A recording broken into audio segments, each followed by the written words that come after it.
기본적으로 그리고 전적으로, 사실은 전적입니다. 전적으로 이 수작업을 통해서 자신이 진행하고 있는 일에 숙달된 그런 작업자를 말합니다. 그래서 이거 장인들은요, 손재주가 굉장히 좋은 사람들이에요. 애초부터가 손재주가 없는 사람들은 이 장인의 반열에 속할 수가 없습니다. 장인들이 만드는 물건이 뭐가 있을까요? 우선 가구가 있습니다. 가구. 여러분, 나무 제품이라든지 돌 같은 걸 가지고 가구를 그럴듯하게 예술품의 경지처럼 만드는 그러한 작품이 있습니다. 장식 예술품도 장인들이 만드는 물품입니다. 조각이 있고 옷도 장인들이 만듭니다. 이게 아무나 만드는 게 아니죠. 그리고 식료품, 음식을 만드는 것도 음식에 장인들이 있어요. 가정용품 장인들이 만드는 거 보면 너무 우아하고 멋있습니다. 그리고 시계, 특별히 이제 스위스에 가면은 그 장인들이 시계를 만드는 장인들이 많아서 그저 그냥 세계 최고 질의 가장 좋은 시계가 스위스제입니다. 제조업체의 핸드로 만들고 손으로 만든 물품들, 이것들이 장인들이 만드는 물품의 종류들입니다. 장인들은 하루아침에 되지 않습니다. 오랫동안 자신의 분야에서 기술을 연마하고 훈련을 합니다. 이 사람들은 묵묵히 자기의 기술을 연마해서 모두가 예술의 경지에까지 이르는 거예요. 예술가가 따로 있는 것이 아니라 그 장인들이 만든 물품들, 물체들을 보면 모두가 예술적인 가치가 있습니다. 그래서 어떤 사람이 장인의 길에 이르기 위해서 열심히 연마해서 드디어 장인의 그 길에 오른다면은, 장인의 소리를 듣는다면 자신의 분야에서 남들로부터 인정을 받고 존경을 받습니다. 여러분, 주변에 있는 장인들 보면은요, 굉장히 우아하고 멋있어 보여요. 그리고 저들이 하는 일에 우리는 박수를 보내고 갈채를 보내게 됩니다. 어디 이 일이 장인들 뿐입니까? 우리들이 하고 있는 일에도요, 우리들이 담당하고 있는 일이 얼마나 많습니까? 우리들이 감당하고 있는 일에 최선을 다하게 되면 언젠가면 때가 되면 사람들이 그걸 인정하더라고요. 처음에는 무시할 수도 있어요. 그런데 한 분야에서 열심히 연마해서 예술의 수준에까지 그 기술을 끌어올리면은 결국은 인정받고 남들로부터 사랑을 받게 돼 있습니다. 저는 이 장인의 얘기를 예수 믿는 우리들의 삶 속에 한번 비유를 하고 싶어요. 예수 믿는 우리들은요, 다 주의 일꾼들입니다. 여러분, 우리들은 주의 일꾼들입니다. 목사라든지 전문 사역자만 일꾼이 아니라 교회에 출석하고 성도로서 하나님 앞에 헌신하는 모든 자들은 주의 일꾼들입니다. 우리들은 주의 일꾼들입니다. 이거를 제가 조금만 더 한번 포장을 할게요. 조금 포장해서 이렇게 설명할 수가 있어요. 우리는 주의 일의 장인들입니다. 조금 포장하면. 여러분, 우리가 장인이 돼야 돼요. 이유가 있어요. 세상 일을요, 5년, 10년 동안 그 한 길을 계속해서 한 우물을 파면요, 그 분야에 경지에 오르게 됩니다. 장인. 근데 우리는 예수님을 수십 년 믿었어요. 주님의 일을 어떻든 수십 년 하고 평생을 하는 사람도 있어요. 모태 신앙자들은요, 주님의 일을 세상에 태어남부터 어떤 종류의 일이든지 평생 합니다. 그러면요, 모두가 주의 일의 장인이 돼야 돼요. 우리는 주의 일꾼들이에요. 거기서 그치는 것이 아니라 주의 일의 장인들이어야 합니다. 특별히 사도 바울이 이렇게 말합니다. 사도 바울이 얘기를 하면서 고린도전서 15장 18절에서 내 사랑하는 형제들아, 견실하여 흔들리지 말고 항상 주의 일에 더욱 힘쓰는 자들이 되라. 주의 일에 힘쓰는 자들이 되라고 사도 바울이 지금 권면하고 있는데, 누구에게 권면합니까? 사랑하는 형제들. 여기서 말하는 형제들이 누구입니까? 여기서 말하는 형제들이 목사를 말합니까? 아니면은 그 안수받은 전담 사역자만 말합니까? 물론 그들도 포함합니다. 사도 바울이 지금 주목해서 대상으로 말하는 형제들은요, 예수 믿는 모든 자들을 말합니다. 저들을 향해서 뭐라고 말합니까? 너희가 주의 일꾼이라는 거예요. 주의 일꾼이 되라는 겁니다. 하나님께서 부활의 생명을 주셔서 믿는 성도로 불러주셨다면 마땅히 저들이 돼야 될 그 자리는 장인의 자리, 주의 일꾼의 자리라는 거예요. 여러분, 어떤 특정한 부류만이 아니라 직분과 신앙연륜에 관계없이 예수 믿는 이들은 모두가 장인들이 되어야 되고 주의 일꾼이 되어야 됩니다. 여러분, 우리는 주의 일꾼들입니다. 물론 믿는 이들이 모두가 다 똑같은 일에 연루되어 있는 거 아니에요. 하나님께서는 사람을 각자 다르게 만드셨어요. 하나님은 은사와 재능을 각자 다르게 해주셨습니다. 그리고 하나님께서는요, 또 성품도 달리 허락하셨어요. 그런데 우리가 주님의 일을 함에 있어서는요, 직분이라든지 신앙 연륜에 관계없이 우리가 모두 주의 일을 해야 된다는 거예요. 어떤 일이든지 우리가 주의 일에 연루가 되어 있는데, 어떤 사람은요, 말씀을 가르치고 말씀을 훈육하는 일에 하나님으로부터 사명을 받았어요. 예를 들면 저 같은 사람입니다. 여러분, 제가 할 수 있는 일은 없어요. 저는 못 하나 못 박아요. 요즘에는 조금 이제 못 하나 정도는 박을 수가 있는데, 저는 할 수 있는 게 별로 없고 할 수 있는 일이 없습니다. 근데 저는요, 하나님께서 은사를 주시되, 물론 다른 사람과 비교하는 게 아닙니다. 하나님께서 저에게 은사를 주시되, 저는 제 은사 가운데 조금은 가르치는 은사. 그래서 저는요, 하나님 앞에 받은 주의 일이요, 하나님의 말씀을 양육하고 가르치는 일입니다. 어떤 사람은 복음을 증거하는 일에 부름을 받았어요. 그러니까 전도를 굉장히 잘합니다. 이게 만나서 얘기하다 보면요, 사람을 감동시키는 하나님의 말씀이라든지 간증을 통해서 사람을 감동시키는 그러한 재능이 있어요. 복음을 증거하는 일을 부여받은 사람이 있어요. 그리고 어떤 사람은요, 이웃을 섬기는 데 일가견이 있어요. 어려운 사람은 어떻게 정보를 듣고 찾아가서 위로하고 권면하고 섬길 때 그 섬김을 받는 사람이 그냥 그 자리에서 평안이 들어오고 위로를 받는 그러한 은사, 그러한 일을 하는 사람도 있습니다. 어떤 이는 약한 자를 찾아가서 강하게 만드는 그러한 주님의 일을 합니다. 또 어떤 사람은요, 구제하는 일에 전심을 다합니다. 어떤 사람은 다스리는 일을 합니다. 어떤 사람은 긍휼을 베푸는 일을 합니다. 이토록 모든 사람들에게는 각기 주님께서 주신 주님의 일이 다르게 설정이 되어 있습니다. 여러분, 그리고 주님의 일은요, 교회만 한정되어 있는 게 아니에요. 우리가 교회에서 주의 일을 해요. 여러분, 교회에서 진행되는 일이 주의 일이죠. 이게 주의 일이 아니고 무슨 일입니까? 우리는 교회 내에서 주의 일을 배우고 열심히 합니다. 근데 교회 내에서만 주님의 일을 합니까? 아니에요. 우리는 세상에 나가서도 주의 일을 해요. 왜 그렇습니까? 우리는 주의 일꾼으로 부름받았기 때문에 우리가 교회에서만 주의 일꾼이 아니라 세상에서도 주의 일을 하라고, 세상 가운데서도 우리는 주님의 일을 하는 주님의 일꾼으로 부름을 받았어요. 여러분, 우리 자신이 하고 있는 일이요, 세상에서 우리 자신이 하고 있는 일이 윤리적으로 도덕적으로 하자가 없다면요, 그 일을 하나님께서 맡기신 주님의 일로 여기고 우리는 주께 대하듯이 그 일을 행하는 거예요. 주께 대하듯이. 내가 돈 벌기 위해서, 사장을 위해서 일을 할 수가 있어요. 나를 고용한 고용주를 위해서 일을 할 수가 있습니다. 그런데 엄밀히 그것도 주님의 일이라는 거예요. 그래서 주께 대하듯이 모든 일을 행하라고 사도 바울은 골로새서에서 얘기합니다. 여러분, 모든 일은 주의 일이고 우리는 사람의 일꾼이 아니라 주님의 일꾼입니다. 다시 말씀드립니다. 여러분, 우리를 고용한 사람이 누굽니까? 하나님입니다. 그래서 우리는 하나님의 일꾼입니다. 주의 일꾼입니다. 우리 인생에 참 고용주가 있다면요, 우리 인생의 참 고용주는 오직 하나님이세요. 저를 고용한 사람은요, 여러분, 저를 고용한 분은 하나님이세요. 청빙위원회에 따라서 목사가 고용될 수도 있어요. 목사가 어느 교회 사역자가 될 수가 있어요. 그런데 위에서 부르시고 위에서 최종적으로 도장을 찍어서 고용하시는 분, 일꾼으로 삼으시는 분은 바로 하나님이십니다. 하나님이 우리를 지으셨어요. 믿음 안에서 자녀로 삼으셨어요. 그리고 당신의 일꾼으로 불러주셨습니다. 여러분, 주님께서는요, 우리를 일꾼으로 불러주셨을 때 우리를 향한 주님의 기준과 주님의 마음가짐이 이런 거예요. 우리를 충성스럽게 여겼다는 거예요. 주님께서 우리를 일꾼으로 부르셨을 때 저 사람에게 충성스러운 면이 있거니라고 주님께서는 여기셔서 우리를 일꾼으로 부르신 거예요. 만약에 우리가 충성스러운 면이 주님으로부터 주님에게 인정되지 않거나 주님께서 우리의 충성을 전혀 인정하지 않는다면 어떻게 우리가 일꾼으로 부름받을 수가 있어요?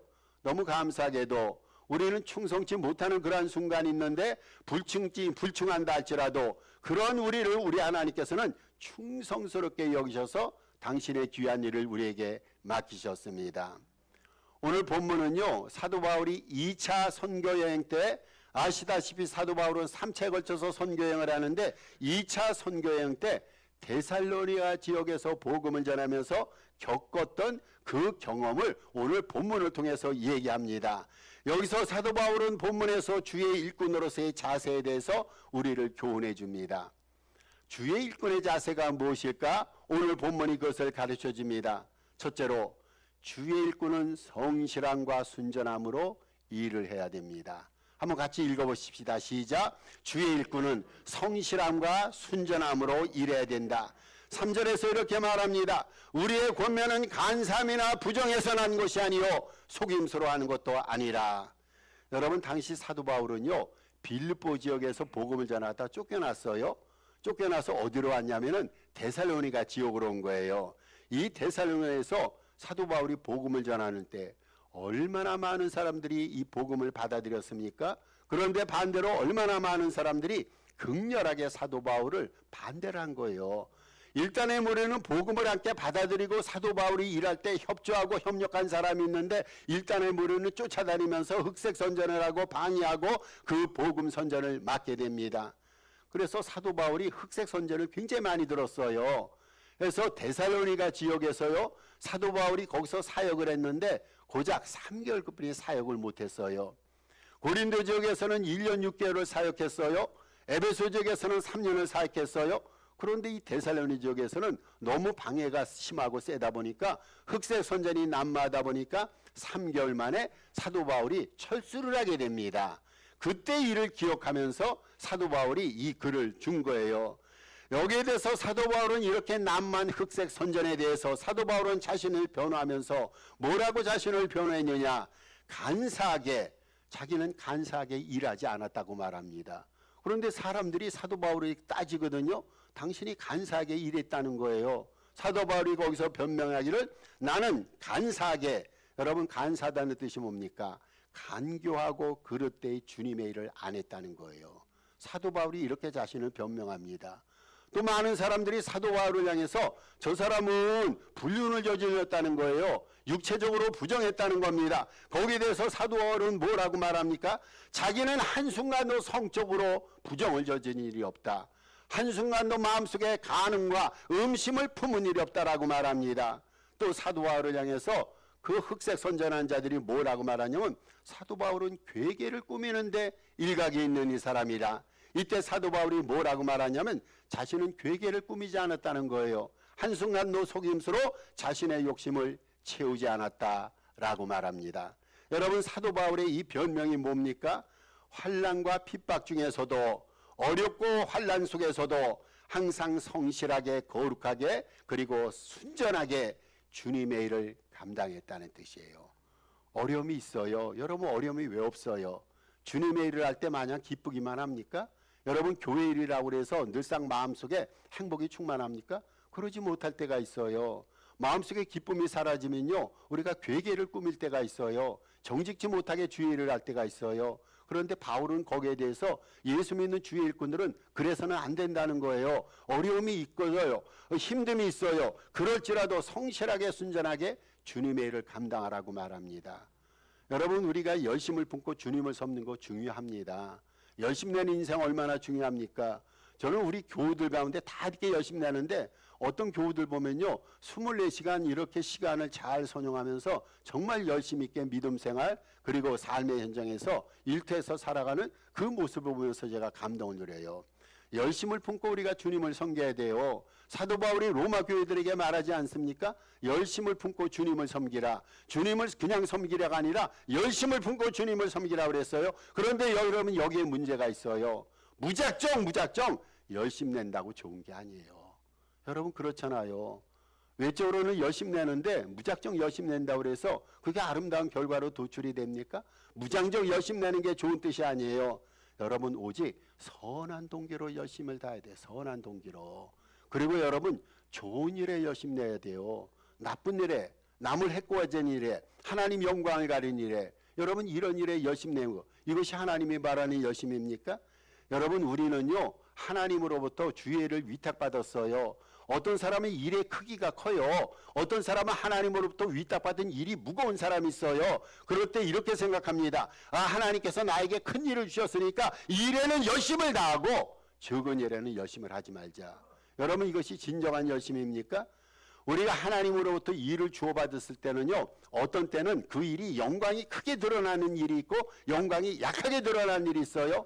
여러분, 영광의 크기를 따지면서 주님의 일을 해서는 안 된다는 거예요. 일의 경중을 따지지 말고 영광의 크기를 따지지 말고 그저 어떤 일이 주어졌든 간에 정직하고 순전하고 성실하게 주님의 일을 해야 됩니다. 여러분, 주님께서 싫어하시는 사람이 있어요. 주님께서는요, 헛된 자만심으로 주님의 일을 하는 사람 싫어하세요. 주님이 싫어하시는 사람이 있어요. 여러분, 주님께서는요, 속이고 거짓으로 일하는 사람 싫어하세요. 마음은 그렇지 않은데 위선, 형식의 마음을 가지고 주님의 일을 그렇게 포장해서 일하는 사람 주님 아주 싫어하십니다. 여러분, 이런 사람은요, 죄송한 말씀입니다마는 교회와 하나님 앞에 무익한 사람입니다. 세상에는 유익한 사람이 있어요. 무익한 사람이 있어요. 속이는 사람은 무익한 사람이에요. 헛된 자만심으로 일하는 사람, 형식적으로는 위대하게 보인다 할지라도 하나님 눈에는 무익한 사람입니다. 우리는 주님의 일을 감당할 때요, 성실과 공의로 해야 돼요. 정직과 순전함으로 주님의 일을 해야 됩니다. 이런 일을 감행할 때 우리 하나님께서 우리들에게 큰 은혜를 주실 줄로 믿습니다. 두 번째 자세가 있어요. 두 번째 자세는 주의 일꾼은 주님을 기쁘시게 해드려야 됩니다. 주님을 기쁘시게 해드려야 됩니다. 여기 4절 후반절에 이렇게 말합니다. 우리가 이와 같이 말하면 사람을 기쁘게 하려 하며 오직 우리 마음을 감찰하시는 하나님을 기쁘시게 하려 함이라. 여러분, 사도 바울은요, 평생입니다. 평생. 한순간만이 아니에요. 평생 하나님을 기쁘시게 하기 위해서 주님의 일을 했어요. 여러분, 사도 바울은요, 사람을 기쁘게 하기 위해서 일하지 않았어요. 사도 바울은 사람의 비유를 맞추지 않았어요. 여러분, 사도 바울은 아첨하지 않았어요. 사도 바울은요, 사람들의 귀에 듣기 좋은 설교하지 않았어요. 사도 바울의 설교를 성경에서 들어보세요. 어떤 때는 우리의 심령을 찌르는 설교, 우리의 폐부를 찌르는 설교, 듣기 괴로운 설교를 사도 바울이 했어요. 왜 그런 설교를 합니까? 하나님을 기쁘시게 하기 위해서, 사람을 기쁘시게 하기 위해서 사도 바울은 사역하거나 설교하지 않았어요. 그래서 사도 바울은요, 이렇게 얘기합니다. 갈라디아서 1장 10절에서 사도 바울이 이렇게 고백합니다. 이제 내가 사람들을 좋게 하랴 하나님을 좋게 하랴. 사도 바울이 이렇게 고백하는 거예요. 내가 사람을 좋게 하랴 아니면 하나님을 좋게 하랴. 사람들에게 기쁨을 구하랴. 그렇다면은 내가 지금까지 사람들의 기쁨을 구하였다면 나는 하나님의 일꾼이 아니라, 나는 하나님의 일꾼이 아니라. 여러분, 어떻게 하는 것이 하나님의 일꾼이 아니라고요? 사람을 기쁘게 하는 거. 여러분, 우리가 새겨드려야 돼요. 사람을 기쁘게 물론 우리가 사람을 기쁘게 해야 돼요. 교인끼리 서로 기쁨의 그러한 삶을 살아가야 됩니다. 그런데 우리가 궁극적으로 기뻐해야 될 대상은요, 기쁘시게 할 대상은 우리에게 생명을 주신, 우리에게 은혜를 주신, 우리에게 기쁨을 주신, 기쁨의 근원 되시는 하나님을 기쁘게 해드려야 됩니다. 여러분, 우리는요, 누구의 종입니까? 그리스도의 종입니다. 사람의 종이 아니라 그리스도의 종입니다. 우리를 부르시고 일꾼 삼아주신 하나님을 기쁘시게 하기 위해서 우리가 주의 일로 부름을 받았어요. 주님의 일을 하면서 그 일의 열매와 결과로 사람이 기뻐하는 거 중요합니다. 그러나 궁극적으로 우리는 누구를 먼저 기쁘게 해야 됩니까? 그분이 하나님이라는 거예요. 그분이 하나님입니다. 그러면요, 주님을 기쁘시게 해드리려면 어떻게 해야 됩니까? 첫째로 무슨 일이든지 믿음으로 해야 됩니다. 여러분, 믿음이 없으면 하나님을 기쁘시게 못하나니. 히브리서 11장 몇 절 말씀입니까? 5절 말씀입니다. 하나님이 기뻐하시는 건요, 우리의 믿음의 근거 까닭이에요. 믿음입니다. 믿음. 여러분, 믿음으로 하나님을 기쁘시게 해드립니다. 그런데 믿음과 대척점에 서 있는 단어가 있다면 뭐라고 생각합니까?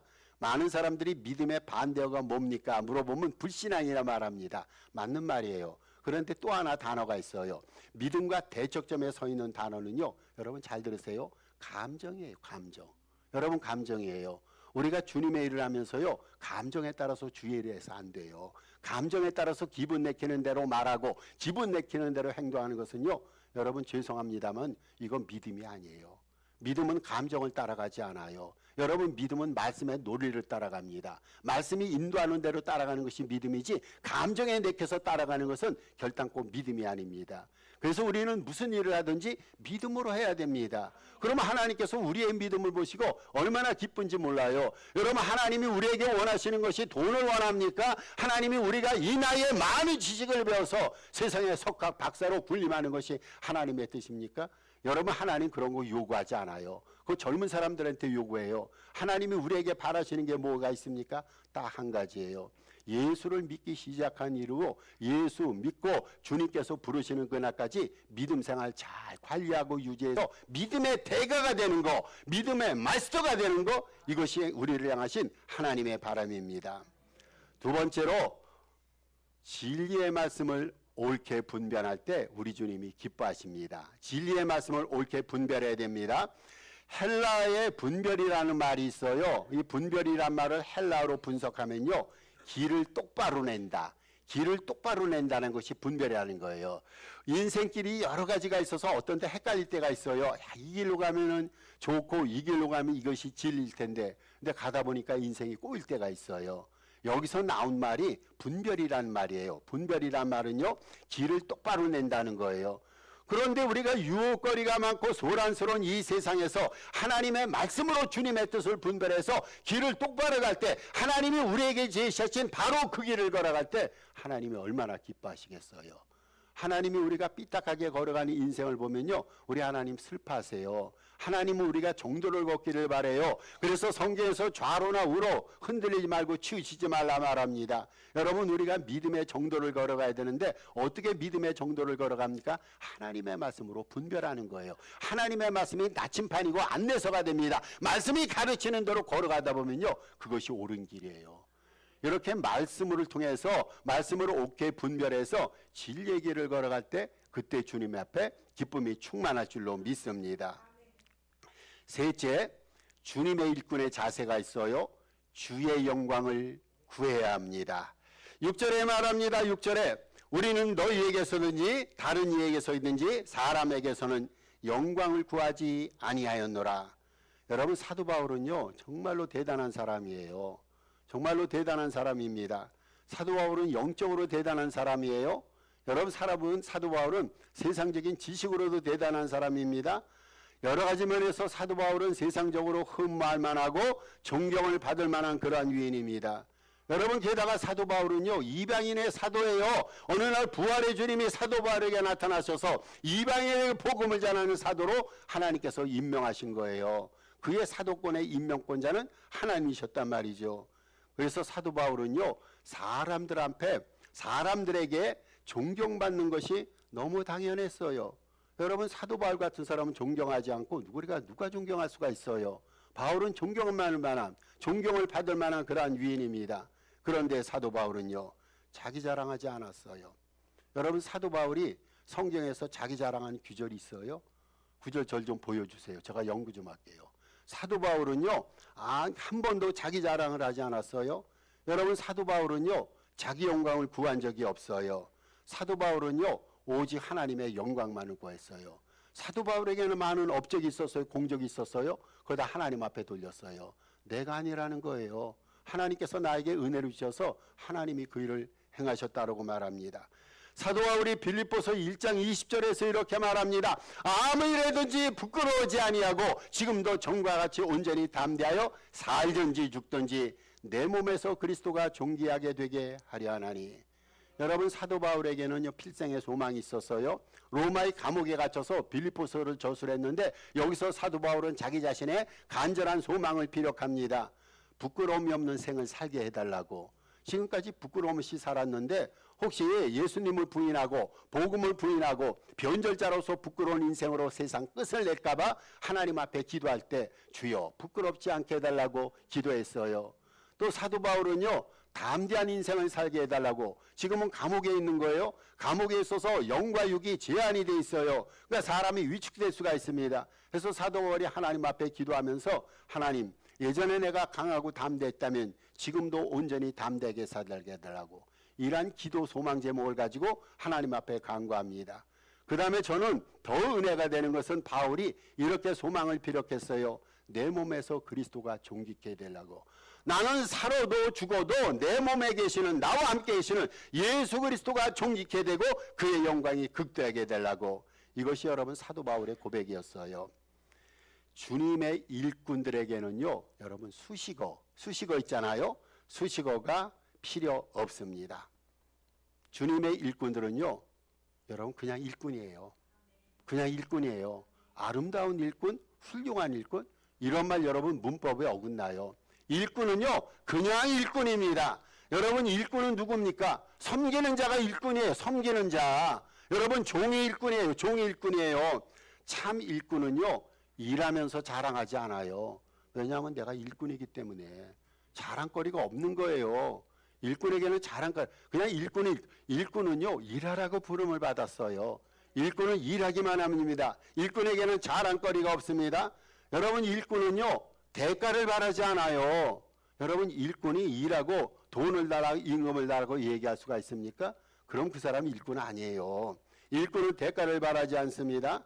여러분 일꾼은요 남들에게 자신을 잘 봐달라고 간청하지 않아요. 일꾼을 고용하신 하나님 눈에만 괜찮은 일꾼이 되면 됩니다. 하나님으로부터 인정을 받기만 하면 그게 참 일꾼이에요. 여러분 일꾼은요 사실 할 수 있는 게 별로 없어요. 주인이 시키는 일만 하면 됩니다. 여러분 우리가 주님의 일꾼으로서 우리가 할 수 있는 것이 뭐가 있어요? 별로 없어요. 어떤 사람이 공적을 내세우고 내가 이것을 했다 그러는데 여러분 일할 때 할지라도 그 열매는 우리 하나님이 주신 거예요. 우리가 할 수 있는 거 별로 없어요. 저는 성경을 보면서 그런 생각을 해봐요. 내가 몸이 아프고 교인들이 몸이 아팠을 때 목사로서 내가 저들을 위해서 육신의 건강을 위해서 할 수 있는 일이 무엇이 있을까? 여러분 없어요. 제가 고작 기도하는 일이에요. 제가 할 수 있는 거 없어요. 여러분 우리가 좀 더 오래 살기를 바라는데 1초라도 생명을 연장시킬 수 있어요? 아니잖아요. 여러분 키를 좀 늘리고 싶기를 원하는데 1mm, 1cm라도 스스로 늘릴 수 있어요? 없습니다. 인간이 할 수 있는 거 생각해 보니까 정말로 없어요. 여러분 우리가 설령 무엇을 한다 할지라도요 하나님 눈에 하나님 기준에 그것이 얼마나 하나님 기준에 유익이 되는 일입니까? 우리는 주님의 일을 열심히 하고 나서도요 이렇게 고백해야 돼요. 하나님 시키는 대로 했지만 이것도 하나님 눈에는 무익하리라 믿습니다. 여러분 무익하잖아요. 하나님께서 우리의 도움이 필요하구나, 우리의 재물이 정말 필요하셔서 우리를 일꾼으로 삼으셨습니까? 우리가 할 수 있는 일이 별로 없어요. 설령 할 수 있는 일이 있다 할지라도 그것이 하나님의 눈에 무익하단 말이죠. 여러분 이것이 일꾼이에요.